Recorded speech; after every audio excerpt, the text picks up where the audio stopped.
Before I get started today, there's a couple of things I need to clear up. Firstly, although recently the only topic I've been ranting about is what I call the TQ cult, the hardcore members of the trans, queer and non-binary communities, the ones who are determined to fuck things up for everyone, including themselves, there are other topics I'll be moving on to in the near future. Secondly, I can understand that if you've only recently started watching this channel, I may come across as anti-trans, but that's not the case. I think the vast majority of trans people, like the vast majority of every community, are just trying to live their lives. It's just this hardcore elite that are giving them all a bad name. So I don't dislike trans people, I definitely don't hate trans people. I try not to hate anyone. That's a total fucking lie. There are thousands of people I despise on a cellular level. But as I said, not the vast majority of trans people. The issue I have is the hardcore ideology. The way it's being pushed onto younger and younger children through social media and through some classrooms. Add to that the constant brainwashing and gaslighting and the twisting and manipulation of language and words to fit the agenda. And that's what we'll be looking at today. The way the cult manipulates the English language to suit its own purposes. At its most basic is the now common prefix cis. Usually applied when talking about women because, make no mistake, the TQ cult is hell-bent on dominating and subduing actual women whilst getting them erased from the English language. Because if we have cis women and trans women, if you've got a light concussion, you could be forgiven for thinking that both are legitimate terms for a woman. Where of course we all know they aren't really. If I was trans, I could have every operation under the sun. At best, I'd just be a replica of an actual woman. Although looking at me, I'd be a fucking ugly replica of an actual woman. So today, we'll meet 4 trans people, all of whom are trying to influence our thinking, through either subtle manipulation of language or full-on bombardment.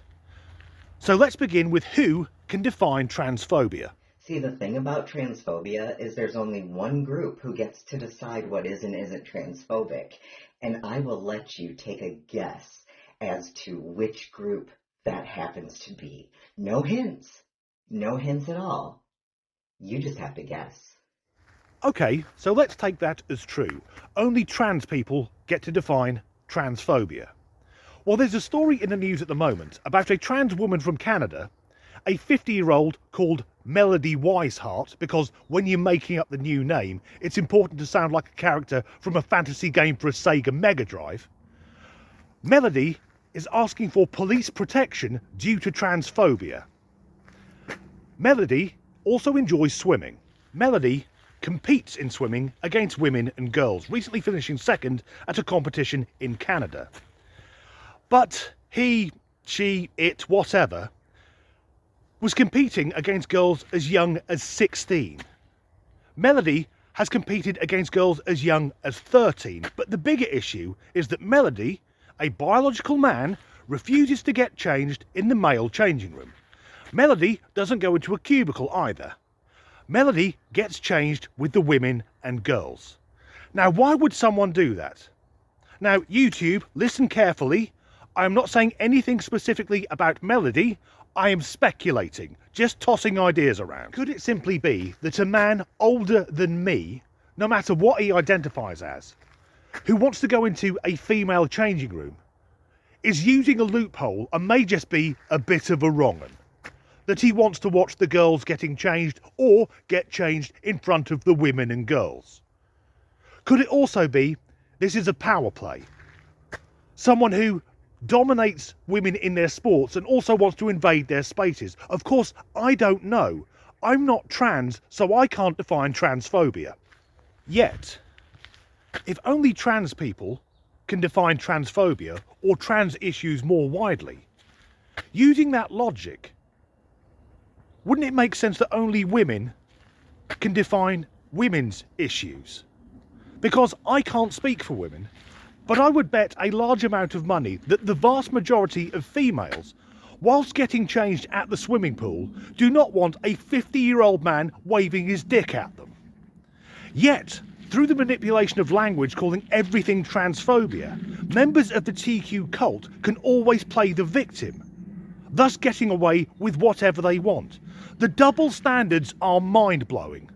Next we have a trans woman explaining the way that women use a certain word is actually transphobic. There's one subtle transphobic thing that I've noticed some of our allies and my friends do. You know that thing that we women do with guys when we want to make sure they're not going to hit on us? So how we're very, very sure to refer to them as hello friend or my friend. It's nice to see you, friend. Merry Christmas, friend.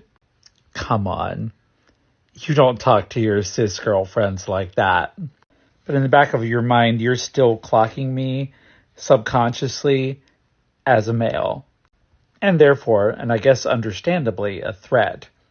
And like, you've got to set that boundary.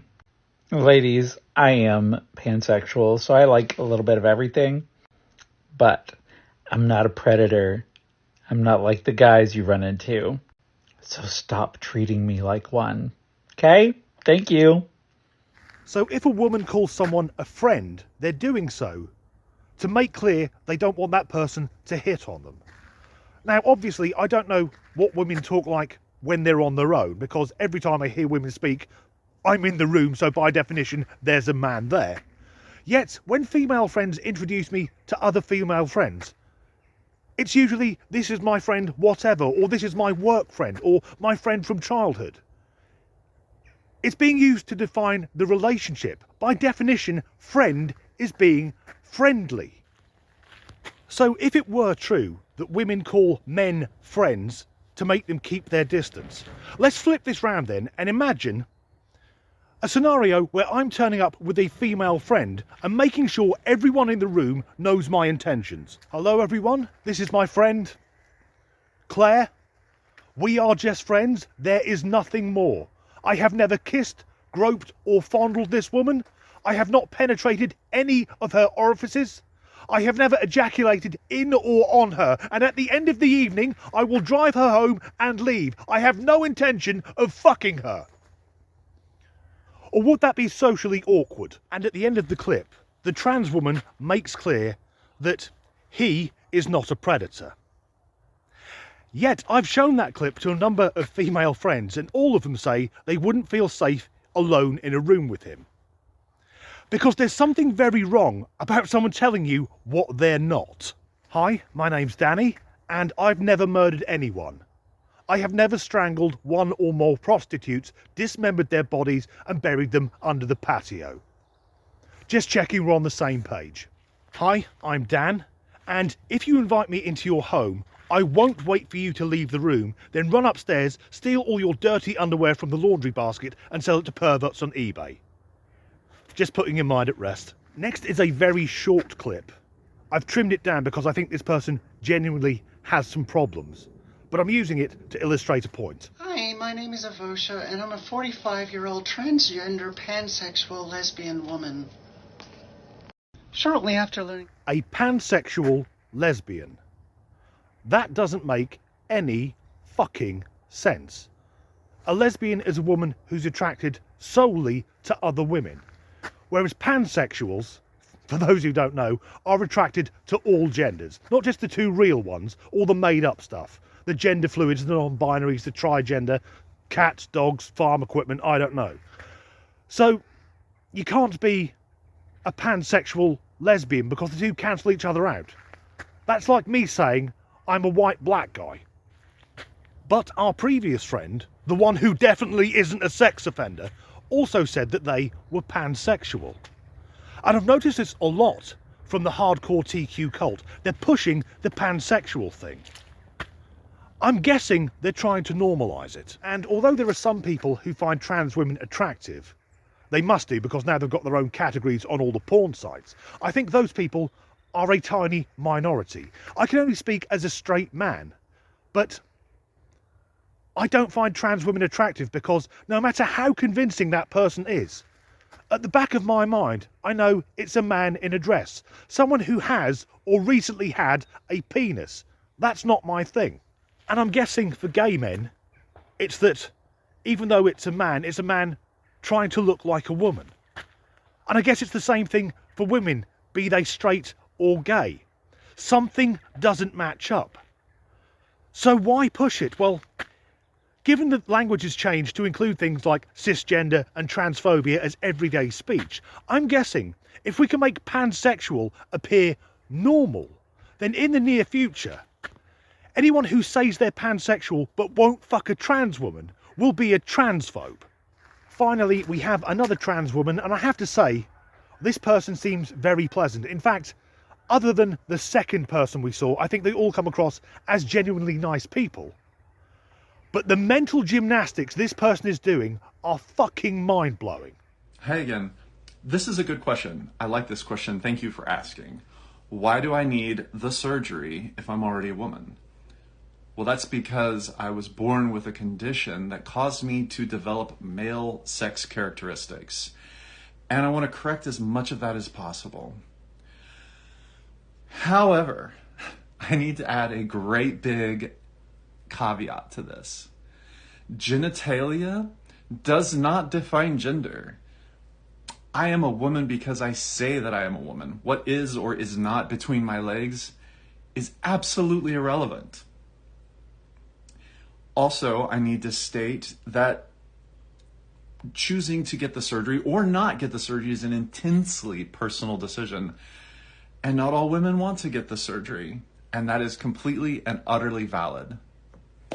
So again, thanks for asking. Love you. So that person's a woman because he says he is a woman, thus rendering the word woman meaningless. And that what you have or don't have between your legs doesn't define your gender? Until very recently it did. And saying that not all women get that surgery, no women get that surgery because women don't have penises. You can't remove something that isn't there. But the best quote for me was, I was born with a condition. Mate, half the human race were born with that condition. If we weren't, the human race would cease to be. So let's imagine I went to the doctor thinking this was a real condition. We're working in the fantasy land where anyone can get a GP appointment in England. But if I sat there in front of my doctor and said, Doctor, I've got this strange condition. My voice is quite deep. Hair keeps growing out of my face, my breasts still haven't come in, and you won't believe what's going on between my legs. There's stuff dangling there, and because now everyone's pansexual, it doesn't matter what it is, sometimes I get excited, and that thing in the middle gets hard. These days I would be referred for gender-affirming care. A few years ago, I would rightly get fucking sectioned. So that's how the TQ cult are subtly changing language to push their agenda even further than they have already. If you've enjoyed this video, please like and subscribe, and as ever, thanks for watching. Couple of things, but fuck it. 50 years old, I'm gonna fuck it. Years old, and goes by the name Melody Bollocks. Melody Bollocks. Listen, YouTube, I'm merely speculating, not making any allegations. Actually, a while back, I got hit for copyright for music on a video. I wrote the fucking song. So let's pretend I'm going to the doctors and fuck.